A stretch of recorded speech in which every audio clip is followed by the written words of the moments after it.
呢條係一條教學片嚟嘅，咁呢架咧就係一架鏟雪機嚟嘅，相當夠年紀㗎啦嚇。咁嗰日用嘅時候咧，就發覺咧喺呢個絞柄啊，呢個柄咧轉動嘅時候咧，其實佢會通過一啲linkage 啊嚇，咁有個 join 位，咁就呢度旋轉，就帶動個齒輪，就將前邊嗰個噴嘴嘅方向咧嚟改變嘅。但係久而久之咧，拉得多咧，扭得多啦，日子舊咗啦。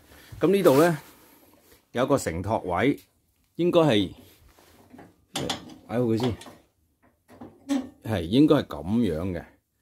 咁而家呢度就斷咗，咁斷咗呢個位咧，本身就係一口螺絲，加上前面有一個環咁解嘅啫，冇乜特別。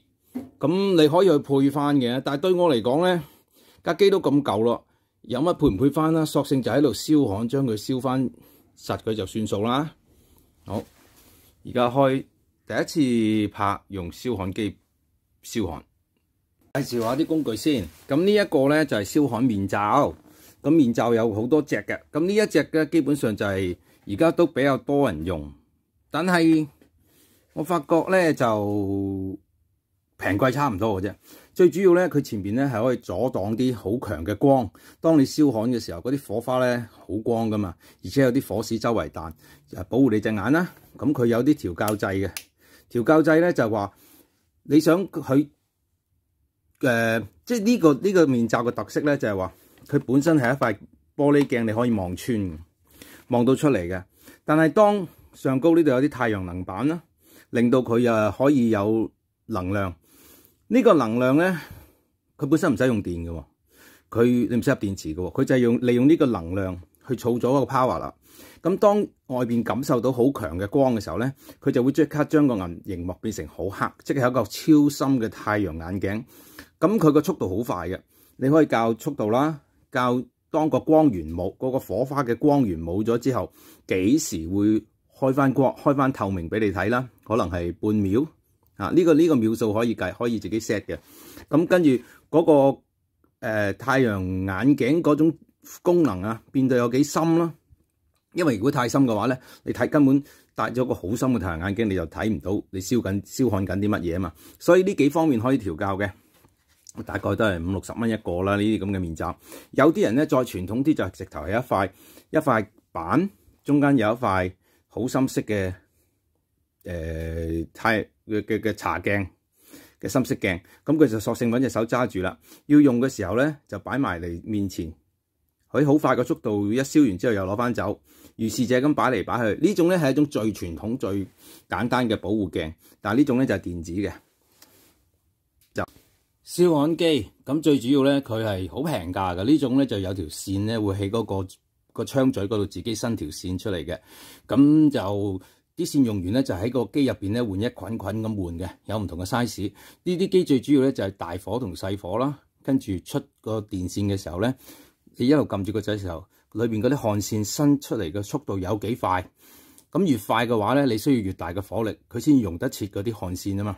咁我而家呢一個咧，就要視乎嗰啲物料，你要燒焊嘅物料，如果係好厚身嘅，你可以用大啲火力啦；如果係薄身嘅，你一定要用細火啦。如果細火嘅話咧，就焊得慢啲啦。呢個開關掣，我都係第一次拍燒焊，咁到時嗰個光嘅反應咧，到底令到個鏡頭有咩反應咧，我都唔知。最主要燒焊嘅時候，附近唔可以有易燃物品啦。咁我見到我個機嘅油箱喺另一邊有一段嘅距離。咁初學者就要小心啲，有第二。有另一個人幫你睇住啦，因為你用咗燒焊鏡咧，你一路燒嘅時候啲火花周圍彈，但係咧你就睇唔到嘢噶嘛，你淨係個焦點望翻住想燒焊嘅位置啊嘛，咁所以最好有第二者幫你睇住啦，有冇啲火花焫到嘢啊，或者你要有個心理準備，知道 check 好晒附近有冇會着火嘅嘢。而家試下啦。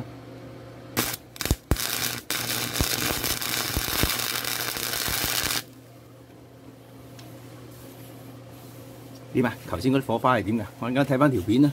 咁我想將揼揼框呢粒螺絲咧都燒一個焊落去。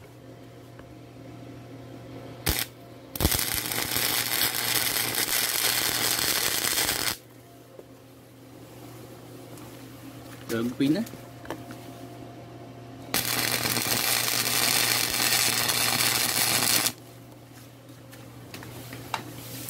咁就係咁簡單啦。咁燒完之後咧，佢係好熱嘅，咁乜都唔好鬥啦。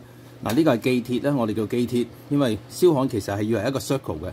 咁如果冇咗呢個鉗住任何金屬嘅部位嘅話咧，個 circle 就斷咗，咁就做唔到燒焊作用啦。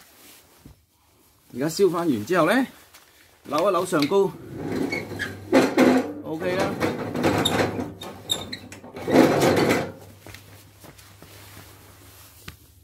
咁個維修就完咗㗎啦。咁呢啲等佢凍咗之後，攞啲濕布抹一抹佢咧，佢可以變翻冇咁多燒焊嘅火花痕跡喺度咯。久唔久呢啲落翻少少潤滑油。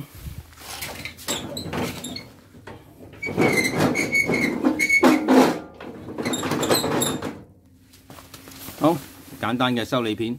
咁一部燒焊機唔係好貴嘅啫，呢啲係150蚊，有時150蚊已經買到呢啲燒焊機。個焊鏡個燒焊鏡啦，但有時減價都係50蚊左右啦。不過最主要就係你要有經驗啦，經驗都係累積嘅啫，係咪？嗱，呢個簡單維修片你未必會做，但係如果要揾人做，佢都係咁做嘅啫。